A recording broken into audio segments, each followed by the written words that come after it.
After going through film, what did you see from the game last night? Man, I thought we did a really good job defensively. There was a physicality to the game that we played with, but it started with the first possession. We went back and watched the first possession as a group, and the guys set the tone defensively that it was going to be a tough night. And it was a collective effort. You think about the guys on the perimeter carrying out the game plan, the way that Jaren and Mark protected the rim, how active our hands were, the steals we were able to come up with. So I thought overall, defensively, we were solid. It was kind of fun to watch them play together, Mark and Jaren. Do you see that level of play progressing and them working together throughout the season a little bit more? Yeah, I mean, once there's a comfort level and there's a skill set where they can play with one another and they can help each other. Some of those big-to-big passes that they were making, the high-low looks, those types of things. One of them can always be inside, one of them can always be outside. They can play together in tight spaces because of their skill set. And then defensively, I mean, they can be a bear. Obviously, we know Mark's expertise, Jaren's ability to get and protect the rim, and him learning overall NBA schemes. They could be a pretty dominant force. Mike didn't look so great last night. Was it just an off night, or was it not getting him the ball in the right places? What? They did a good job. Give them credit. They put a bigger defender on him, kind of tried to smother him with size. But we can always do more to help him out. There's more screens that we can set to kind of free him up, shake him loose. But again, those are things that we're learning as we go forward, and we'll figure out ways to help him. Have you guys moved on to Philly yet? I mean, what was your early read on what to expect from that? We haven't yet. We finished last night. Watched film this morning on the game last night. Today we worked on ourselves, and then tomorrow we'll dig down into them. But obviously, they bring in one of the best big guys in the league, a dynamic 6'9" point guard, and then they've got shooters around them. So they're a tough matchup. They play in Charlotte, I believe, on Friday night, so hopefully they play about 4 or 5 overtime. Get them exhausted. Last night you said that sort of like that physical defensive look is what you want from the team night in and night out.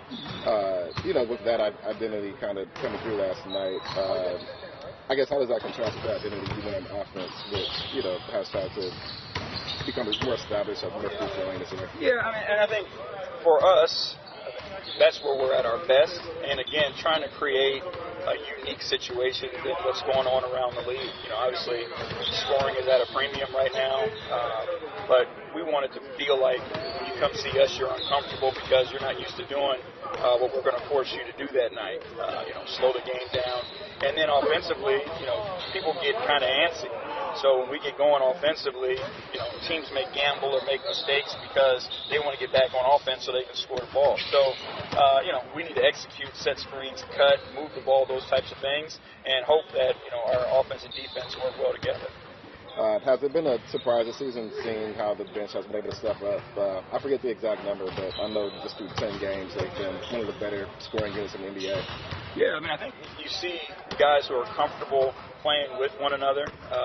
They know how to create for one another. There's nobody out there who's overreaching with their shot attempts. And it's fun to watch them play together. And Shelvin has done a great job of organizing that group and putting them in spots where they can succeed. This team has a lot of play, obviously, at the two-guard spot. You have Marshawn, you have Dylan, you have Garrett, and then you have Shelvin, who's played next to Mike in certain sets. How has that competition kind of presented itself in practice? And is that a good thing to have guys who know that they can be replaced essentially if they're not playing well? Yeah, it's not necessarily replaced. It's competition, and they all know it. The good thing about the group of guys that you named is they're not selfish guys and they're in it for the team. In some places with some guys that could become an ugly situation. But our guys know that they're doing this for something bigger than themselves, so they compete. They want to get on the floor, and they know that there's an opportunity to be had. We give those guys a chance, depending on the matchup, depending on what we need necessarily. But everyone's got an opportunity to get on the floor. How many guys would you say that guard the 1 through 5? How many guys can guard 1 through 5? I think Jaren will get there. I think there's some of the things on the perimeter that he's learning to deal with. Jamichael has done it in the past. Kyle has done it in the past. The other guys would take the challenge. I know that for sure. But I know those are the guys that have, probably the most versatile with you mix in the length, the size, and the foot speed.